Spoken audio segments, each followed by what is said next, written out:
देखिए फ्रेंड्स, आप भी चाहते हैं कि हमें गमले में भरपूर फल मिले, तो ये पूरा वीडियो आपके लिए है। एक ही वीडियो में मैंने काफ़ी कुछ कवर करने की कोशिश की। वीडियो थोड़ा बड़ा ज़रूर है, पर कहीं से भी उसे स्किप ना कीजिए। कोशिश कीजिए कि इस वीडियो को पूरा देखिए आप। देखिए जिस तरीके से ये अमरूद लगा है और ये देखिए गमले में आम लगे हैं। छोटी क्लिप इसलिए दिखाने के लिए, आपको सिर्फ मोटिवेशन के लिए कि आप भी इस तरीके से ग्रो कर सकते हैं। और ये देखिए संतरे, और ये काफ़ी सारे लगे हुए हैं। देखिए मैंने जो है थोड़ा क्लॉथ से इनको कवर किया हुआ है। ये देखिए ऑरेंज कितने अच्छे से लगे हुए हैं, साइज़ भी अच्छा है, और भी वहाँ पर काफ़ी सारे लगे हुए हैं।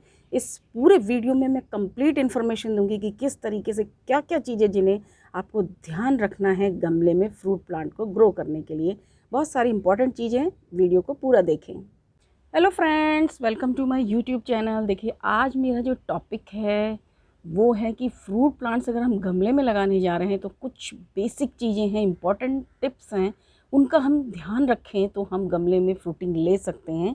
तो कुछ ऐसी चीज़ें हैं, ऐसा नहीं है कि आपने पौधा लगाया और आप उससे फ्रूटिंग ले लेंगे, एक साल आप ले सकते हैं हमेशा, क्योंकि जो फलों वाले पौधे होते हैं वो सालों साल चलने वाले पौधे। ये हमारी कोई वेजिटेबल्स नहीं है कि इस बार ग्रो किया नेक्स्ट टाइम ख़राब हो जाएगी। ये कोई 20-25 साल चलने वाले पौधे होते हैं जिनकी हमें देखभाल करना बहुत ज़रूरी है। और स्पेशली जब हम पॉट में गार्डनिंग कर रहे होते हैं तो हमें बहुत ध्यान रखना पड़ता है। अगर आप थोड़ी सी चीज़ों का ध्यान रखें, सिर्फ थोड़ा सा, तो आप भी बहुत सारे फल ले सकते हैं। देखिए मैंने अपने टेरेस पर जो शुरुआत की थी फलों की, 2 फलों से की थी। एक मेरा जो ये अमरूद का प्लांट है इससे, और एक आम के पौधे से सेकंड। तो मेरे आज उसके बाद 22 फ्रूट प्लांट्स हैं और जो सक्सेसफुली ग्रो हो रहे हैं। तो इनका क्या रीज़न है, मैंने भी काफ़ी कुछ अपने एक्सपीरियंस से सीखा, कुछ मुझसे भी गलतियाँ हुई। तो वो चीज़ें जैसे कि इन्हें किस डायरेक्शन में रखना चाहिए, क्या ऐसी जगह है कि जहाँ पर इनको, तो सभी सारी चीज़ें मैं एक-एक इस वीडियो में कवर करूँगी। इसलिए प्लीज़ पूरे वीडियो को ध्यान से देखें, कोई भी चीज़ छूटनी नहीं चाहिए। आपकी बहुत सारी क्वेरीज़ आती हैं, तो इस वीडियो में इसको पूरा कंप्लीट कर रही हूँ। देखिए सबसे पहले नंबर पे तो ये है कि हम प्लांट का सिलेक्शन कैसे करें। हमें चाहिए एक साल में ही फल, तो हमें इसके लिए जो अपना फ्रूट प्लांट लेना पड़ेगा गमले में लगाने के लिए, वो या तो हमारा ग्राफ्टेड हो, या फिर देखिए आजकल मोस्टली एयर लेयरिंग, इसमें देखिए कोई ग्राफ्टेड एरिया नहीं है, ये एयर लेयरिंग से तैयार प्लांट है। अगर हमें इस तरीके का प्लांट लगाएंगे, देखिए ये जैसे मेरा एयर लेयरिंग का है, और ये देखिए चीकू का जो मेरा प्लांट है वो ग्राफ्टेड प्लांट है। तो इस तरीके से मैंने इस पे काफ़ी डिटेल वीडियो बनाया हुआ है कि ग्राफ्टेड एरिया को चेक करके लें, और एयरलेयरिंग से तैयार प्लांट है तो वो वाला ही अगर हम लेंगे तभी हम गमले में फल ले सकते हैं। अक्सर देखिए मेरे पास आता है कि मैडम हमने 5-6 साल हो गए बट हमारे फ्रूटिंग नहीं हो रही है।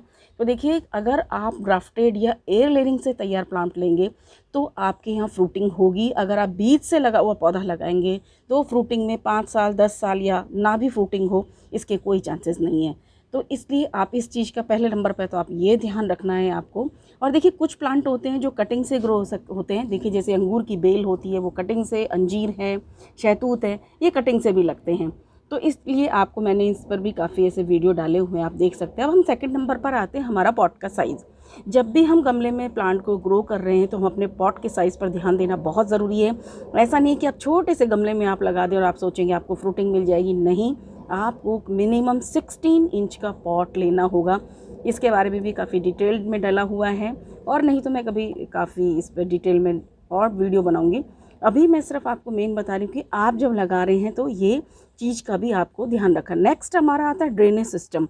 जब भी हम पॉट के अंदर देखिए कोई भी फ्रूट प्लांट को ग्रो कर रहे हैं, अगर ये प्लांट बहुत हार्डी प्लांट होते हैं, यानी कि लॉन्ग टाइम चलने वाले प्लांट होते हैं, अगर हम इनका ड्रेनेज सिस्टम बेस्ट नहीं, जैसे बारिश शुरू होने वाली है तो बारिश में तो इनको हमें रखना ही पड़ेगा। अगर बारिश में इनका पानी भर जाएगा तो इनकी रूट्स ख़राब हो जाती हैं। इसलिए हमें अगर इसके नीचे अच्छा सा ड्रेनेज सिस्टम रखेंगे, होल काफ़ी सारे बनाएंगे, तो इस प्रॉब्लम से हम काफ़ी हद तक बच सकते हैं। तो इस चीज़ का भी हमको पूरी तरह से ध्यान रखना पड़ेगा। और देखिए नेक्स्ट हमारा टॉपिक है सॉइल। वो काफ़ी इंपॉर्टेंट है कि अगर हम सॉइल मिक्सचर बहुत अच्छा सा रेडी करेंगे तो हमारा प्लांट अच्छे से उसमें सर्वाइव करेगा। इस पर मैंने किस तरीके से इसकी सॉइल को तैयार किया जाता है उसका वीडियो मैंने डाला हुआ है, आप मेरे चैनल पे चेक कर सकते हैं। तो देखिए इस तरीके की मेरी सॉइल है, आप ये देखिए, ये बिल्कुल इस तरीके से बिल्कुल जमी नहीं है। इसमें आप गुड़ाई करेंगे तो आपको कोई मेहनत करने की ज़रूरत नहीं है। हल्का सा ही आप डिगिंग करेंगे, ये देखिए इस तरीके से बिल्कुल आसानी से हो जाता है। तो इस चीज़ का भी आपको थोड़ा सा ध्यान रखना है कि सॉइल बनाते समय उसे बहुत फर्टाइल बनाएंगे और साथ में उस ऐसी सॉइल तैयार करेंगे जिसका ड्रेनेज सिस्टम बेस्ट हो। और देखिए फ्रेंड्स, नेक्स्ट आता है sunlight. Fruit plant Hardy plant होते हैं और उन्हें प्रॉपर सनलाइट की ज़रूरत होती है। मेरे टेरेस पर बहुत सनलाइट आती है, इसलिए मैं जो है अपने टेरेस को कवर नहीं करती हूँ। हालांकि कुछ इंडोर प्लांट्स है वो थोड़े से ख़राब भी होने लगते हैं इस गर्मी से, बट मैं जो है पूरा मैंने ओपन रखा हुआ है इसे। और अगर आप फ्रूट प्लांट लगाने की सोच रहे हैं, कोई भी फ्रूट प्लांट, उससे मिनिमम 6 to 7 आवर्स की धूप बहुत चाहिए। मैंने अपनी जितनी भी फ्रूट प्लांट की जैसे लोकेशन रखी हुई है, जैसे मेरा ये गवावा का ही प्लांट है, तो मॉर्निंग की स्टार्टिंग की धूप यहाँ आती है। इसी तरीके से मेरे जैसे ये सीडलेस लेमन, जो सीडलेस लेमन लगा हुआ है, ये भी है, चीकू का प्लांट भी जो मैंने आपको दिखाया, मैंने इस तरीके से डायरेक्शन सबकी लगाई हुई है कि अर्ली मॉर्निंग से लेकर जाते समय तक की धूप इनके ऊपर पड़े। क्योंकि अगर सनलाइट आपके प्लांट को नहीं मिलेगी तो आप फ्रूटिंग नहीं ले पाएंगे। ये देखिए फ्रेंड्स, जैसे गमले में मेरे मैंगो लगे हुए और 4 साल से सक्सेसफुली मेरे यहाँ लग रहे हैं, तो मैंने मोस्टली जो है इसे प्रॉपर सनलाइट में रखा हुआ है। यानी कि देखिए पूरी धूप जो है यहाँ से सुबह अर्ली मॉर्निंग इसमें धूप आती है, वरना ये जो फ्रूट्स हैं ये मैच्योर ही नहीं होंगे, आपके पकेंगे नहीं। तो इसलिए सनलाइट बहुत बहुत इम्पॉर्टेंट है।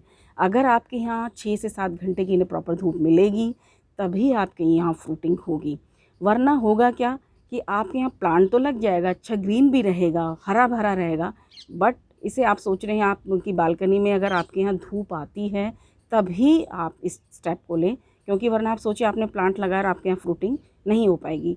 और नेक्स्ट है हमारा फर्टिलाइज़र। देखिए, अब जब इतने फ्रूट्स आपको लेने हैं और गमले में हम जब ग्रो कर रहे हैं तो हमें सारी चीज़ों का ध्यान रखना पड़ता है कि जब फर्टिलाइज़र, अक्सर ये भी मेरे पास काफ़ी कमेंट्स आते हैं कि फ़र्टिलाइज़र हम ये वाला दें या ये वाला दें। तो देखिए हर स्टेज पर फर्टिलाइज़र की रिक्वायरमेंट अलग होती है।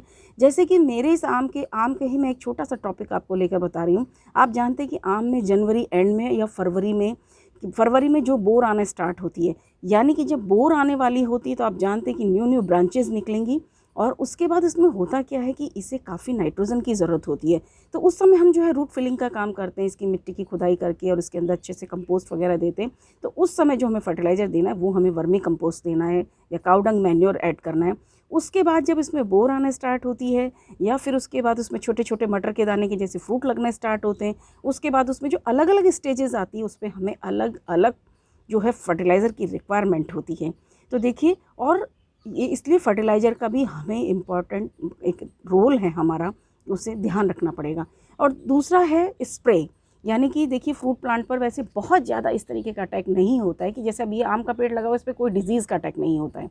लेकिन जब हम इस पर थोड़ा सा, जब इसमें फ्लावरिंग स्टार्ट होने वाली होती है उस समय ही, यानी कि ये नहीं कि आप इंतज़ार करें कि आपके आम में बोर आ गई उसके बाद आपको इसमें जो है स्प्रे करने हैं। तो जो 2 इम्पॉर्टेंट स्प्रे होते हैं, जो हम फ्लावरिंग, हमें मालूम होता है कि जैसे जैसे हम एक्सपीरियंस से हमें पता चलता जाता है कि हमारे प्लांट के अंदर कब फ्लावरिंग स्टार्ट होती है, तो उससे पहले ही हम स्प्रे करते हैं, नीम ऑयल का स्प्रे करते हैं, फंजीसाइड का स्प्रे करते हैं, ताकि हमारी जो फ्लावरिंग हो उसमें कोई डिजीज़ ना हो। तो हमें पेस्ट कंट्रोल का भी ध्यान रखना पड़ेगा। देखिए, अब इसमें जब मैं फ्रूटिंग सारी ले लूँगी उसके बाद भी ऐसा नहीं है कि मैं इसको छोड़ देती हूँ। उसके बाद भी अदर प्लांट को जिस तरीके से मैं अपने इस पर स्प्रे वगैरह करती हूँ, इस पर भी करती हूँ ताकि इसमें कोई प्रॉब्लम ना हो। देखिए, आप भी चाहते हैं कि आपके बहुत अच्छे से फ्रूटिंग हो, गमले के अंदर फल लगें। ये वेजिटेबल्स के लिए भी है ये टिप्स। इसके लिए आपको ज़रूरी है कि आप बहुत सारे नहीं, कम से कम 6-7 तो फल, जो हमारे फ्लावर प्लांट्स हैं इनको आप लगाएं। इनको लगाने का एक तो हमारा गार्डन भी खूबसूरत लगता है, साथ में इससे हमारे पॉलिनेटर अट्रैक्ट होकर आते हैं। वरना आपके यहाँ पॉलिनेटर नहीं आएंगे तो आपके यहाँ अच्छे से पॉलिनेशन नहीं होगा, फ्रूटिंग बहुत कम होगी। तो इसलिए इन्हें भी ग्रो करना हमारे फ्रूट प्लांट के लिए बहुत इम्पॉर्टेंट है, जिसमें आप कुछ प्लांट तो येलो कलर के ज़रूर लगाइए, क्योंकि हनी भी जो है इन पर बहुत ज़्यादा अट्रैक्ट होती है। और देखिए, नेक्स्ट है हमारा कि हम प्लांट का जब लेकर आते हैं तो नर्सरी से उसे हम बहुत बड़ा ना लें। जैसे कि देखिए, मेरा ये आम का प्लांट है, आप सोच रहे हैं कि इतना बड़ा एक प्लांट नर्सरी, जनरली आप जाएंगे जब नर्सरी में आपको इस तरीके से बड़े बड़े प्लांट भी मिल जाएंगे, तो आप उन्हें ज़मीन में तो आप उन्हें लगा सकते हैं, बट गमले में आप उन्हें कभी भूल कर भी ग्रो ना करें, वो कभी भी सर्वाइव नहीं कर पाएंगे, क्योंकि उनकी रूट इतनी मैच्योर हो जाती है कि आपके गमले के लिए वो नहीं होती है। तो इसलिए इस चीज़ का भी आपको ध्यान रखना पड़ेगा। और देखिए एक चीज़ और भी है कि प्लांट आप कहाँ से लें। तो मैं तो यही रिकमेंड करूँगी कि आप बिगनर्स हैं तो लोकल नर्सरी से आप प्लांट लें। तो वहाँ जो होता है कि हम अपनी पसंद से देख पाते हैं कि वो ग्राफ्टेड है या नहीं है, उसकी लीव्स तो ख़राब नहीं है, उसमें कोई डिज़ीज़ तो नहीं है, इस तरीके का एक ये चीज़ का भी आप ध्यान रखें। मैं अगर मंगाती हूँ तो अमेज़न से या साइट से भी मंगाती हूँ, जब मुझे कोई प्लांट नर्सरी से नहीं मिलता, क्योंकि बहुत सारे ऐसे प्लांट्स होते हैं जो आपको नर्सरी से अवेलेबल नहीं हो पाएंगे। तो देखिए जो ये नींबू का प्लांट है, कुछ आप वैरायटीज़ का भी थोड़ा ध्यान रखिए कि हम कौन सी वैरायटी ले रहे हैं जो गमले में अच्छे से ग्रो होती है। तो जैसे कागजी नींबू की वैरायटी, मैंने कुछ प्लांट्स के बारे में आपको बताया भी है कि कौन सी वैरायटी जो है गमले में ग्रो करने के लिए बेस्ट होती है।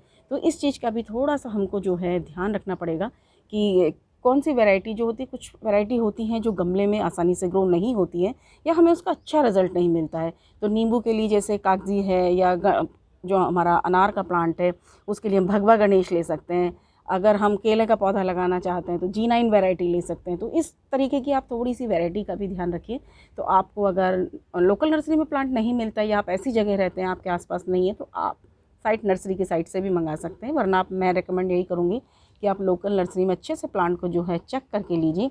और एक टाइमिंग भी होती है प्लांट्स को लेने के लिए। देखिए इस तरीके से जब हम फ्रूट प्लांट लगाने जा रहे हैं तो ऐसा नहीं कि आप हर समय अपने फ्रूट प्लांट्स को ग्रो कर दीजिए। सर्दियों में लगा दिया, आप दिसंबर के महीने में लगाएंगे तो कोई सारा डैमेज हो जाएगा आपका। तो एक तो हमारा बारिश का टाइम सबसे बेस्ट टाइमिंग है, और दूसरा है हमारा फरवरी का महीना। तो इस टाइम में भी अगर आप ग्रो करेंगे तो आपको बेस्ट रिजल्ट मिलेंगे, बहुत अच्छे से आपका प्लांट जो है सर्वाइव हो, क्योंकि न्यू ग्रोथ जो स्टार्ट होती है। तो जो बिगनर्स हैं या कोई भी हो, मैं सभी के लिए यही सजेस्ट करूँगी। मैं भी जैसे इस टाइम में तो फरवरी के महीने में लेना पसंद करती हूँ, या फिर जो है अब हमारा जो ये बारिश का टाइम आने वाला है। देखिए अगर मैं आपसे ये कहूँ कि अभी आप लगा लीजिए, आप इस चीज़ को भी थोड़ा खुद से चेक कीजिए कि आपके यहाँ बारिश अभी, अगर जैसे यूपी और उत्तराखंड की तरफ हम जाए तो बारिश अच्छी हो रही है, जबकि आप राजस्थान हरियाणा की तरफ जाएँ तो बिल्कुल बारिश नहीं हो रही है। तो आप अपनी टाइमिंग के अकॉर्डिंग अपने फ्रूट प्लांट को सजेस्ट की, ये नहीं कि आपने कहा कि अभी प्लांट खरीद लीजिए। तो आपके यहाँ जब बारिश स्टार्ट हो जाए तब आप इन पौधों को सेलेक्ट करें। देखिए फ्रेंड्स, एक चीज़ और मैं इम्पॉर्टेंट आपको बता दूं कि हमें अपने इन गमलों को रखना किस तरीके से। देखिए जैसे मेरा ये पॉट रखा हुआ है, अमरूद का है, इसके सामने जो है ये टंकी रखी हुई है, यहाँ पर पूरी धूप मिलती है इसे। अक्सर टेरेस पे एक प्रॉब्लम ये भी आती है कि हवा बहुत तेज़ चलती है, और जब शुरू में मैंने इस अमरूद के पेड़ को लगाया था तो मैंने इस चीज़ पर ध्यान ही नहीं दिया और जो है इसे ऐसे ही रख दिया। तो अक्सर क्या होता था, सर्दियों में तो कोई प्रॉब्लम नहीं होती, जब गर्मियों के दिन आते थे तो इतनी तेज़ आंधी चलती थी कि मेरा ये प्लांट गिर जाता था और फ्रूटिंग से भरा हुआ रहता था। एक बार इसमें मैंने सीमेंट के में लगाया होता तो काफ़ी जो है मेरा डैमेज भी हो गया था। तो यहाँ पे जो कि जैसे मेरा ये प्लांट रखा हुआ है, तो यहाँ पर क्या होता है, इस साइड से अगर विंड आती है, हवा आती है, तो यहाँ पर इस टंकी जो ये रखी हुई है इसको सपोर्ट मिल जाता है। इसी तरीके से देखिए आम की तरफ भी मैं आपको दिखाती हूँ। ये देखिए आम का प्लांट भी इस तरीके से ही रखा हुआ है कि इस साइड से जो मेरी बैक साइड से जो हवा आती है, यहाँ पर सामने टंकी, तो ये प्लांट मेरा गिर नहीं पाता है। तो इस चीज़ का भी आपको बहुत ध्यान रखना पड़ेगा, बहुत इंपॉर्टेंट टॉपिक है ये। क्योंकि अक्सर क्या होगा, आप फ्रूट प्लांट लगा देंगे और आपके फलों से भरे हुए जब पौधे हो जाते हैं तो वो काफ़ी हैवी हो जाते हैं, और अच्छी जब फ्रूटिंग होती है तो प्लांट के गिरने के चांसेस बहुत हो जाते हैं। मेरे साथ स्टार्टिंग में हुआ, अब इस चीज़ को मैं काफ़ी ध्यान रखती हूँ। और दूसरा नेक्स्ट हमारा आता है सपोर्टिंग। देखिए जब हम गमले में किसी प्लांट को ग्रो करते हैं तो जो, हालांकि हम बड़ा पॉट रखते हैं, बट ज़मीन में जाने के बाद वो अपनी रूट को काफ़ी जमा लेता है। यहाँ पर तो एक उसके पास लिमिटेड स्पेस होता है, प्लांट की ग्रोथ धीरे धीरे काफ़ी बढ़ती रहती है। छोटा होता है तो ये डर होता है कि वो कहीं टूट के ना गिर जाए। तो इसीलिए हमेशा जैसे ही आप प्लांट लगाएं, इस तरीके के अपने जो लकड़ी का स्टेम होता है वो मैं ज़्यादा प्रेफर करूँगी कि लकड़ी वाली जो डंडियाँ होती हैं, बड़े बड़े जो थोड़े से मोटी होती हैं, जैसे ही आप प्लांट लगाएं उसी समय इसे भी सपोर्टिंग सिस्टम को आप ज़रूर लगाएं। ये बहुत छोटी छोटी सी हालांकि बातें हैं, बट बहुत ज़रूरी हैं, क्योंकि ये मेरा एक्सपीरियंस है कि मैंने कुछ चीज़ों को फेस किया। जैसे मैंने शुरू में नहीं लगाया था, बाद में मुझे ये लगने लगा कि नहीं, इस तरीके से प्लांट खराब, एक दो बार ऐसा होता था जब आंधी चलती थी, प्लांट काफ़ी मूव करेगा आपको और आपको लगेगा आपका प्लांट टूट जाएगा। तो इस तरीके से आपको सपोर्टिंग सिस्टम देना बहुत ज़रूरी है। और देखिए फ्रेंड्स, जो फ्रूट प्लांट अगर हम ग्रो कर रहे हैं तो उसके लिए एक इम्पॉर्टेंट टॉपिक होता है, इम्पॉर्टेंट काम होता है प्रूनिंग। अगर आपने प्रॉपर तरीके से, जैसे देखिए अब ये सारे अमरूद जब लग जाएंगे, पूरी इसके से हम फ्रूटिंग ले लेंगे, उसके बाद इसमें प्रूनिंग करना बहुत ज़रूरी है। क्योंकि जो भी फ्रूट प्लांट देखिए लगता है, अब जैसे ये नई ब्रांच बनी है, इसी में ही आपके फल लगेंगे। इस पुरानी ब्रांच में आप सोच रहे हैं कि अब फल लग जाएंगे, तो कभी भी नहीं लगेंगे। जितने भी फल होते हैं वो पुरानी ब्रांच पर नहीं लगते, न्यू ब्रांच पर ही लगते हैं। तो ये जो टाइमिंग है, इस चीज़ का हमें बहुत ध्यान रखना है। प्रूनिंग से एक तो क्या होता है, देखिए जब आप टेरेस पर ग्रो कर रहे हैं तो आप जानते हैं कि आप इसकी हाइट 6 फीट से ज़्यादा नहीं रख सकते। अगर आपने बहुत बड़ा किया तो आपके लिए पॉसिबिलिटी नहीं होगा टेरेस पर। इस चीज़ का भी एक नियम सा होता है कि इससे बड़ी हाइट हम नहीं रखते हैं जब भी कोई गमले में हम फ्रूट प्लांट को ग्रो करते हैं। तो ये चीज़ का भी हमें ध्यान रखना, प्रूनिंग किस तरीके से की जाती है। और उसके बाद प्रूनिंग के बाद भी कुछ चीज़ों का ध्यान रखा जाता है। अगर आपने कटिंग को सील नहीं किया तो आपका पूरा प्लांट ख़राब हो जाएगा। मैं सोच रही हूँ कि जब मैं मैंगो की पूरी फ्रूटिंग ले लूँगी, उसके बाद फिर से एक इसका डिटेल वीडियो ज़रूर मैं आपको डालूँगी। तो ये एक काम बहुत ज़रूरी है, ज़्यादा मैक्सिमम फ्रूटिंग लेने के लिए प्रूनिंग इम्पॉर्टेंट है। तो देखिए मैंने काफ़ी कुछ, वीडियो बहुत बड़ा भी हो गया है, बट मैंने एक वीडियो में सारी इम्पॉर्टेंट चीज़ें हैं जो कवर करने की कोशिश की है। अगर आपको मेरा वीडियो पसंद आता है तो प्लीज़ लाइक कीजिए, चैनल को सब्सक्राइब कीजिए, ज़्यादा से ज़्यादा शेयर कीजिए। Thank you.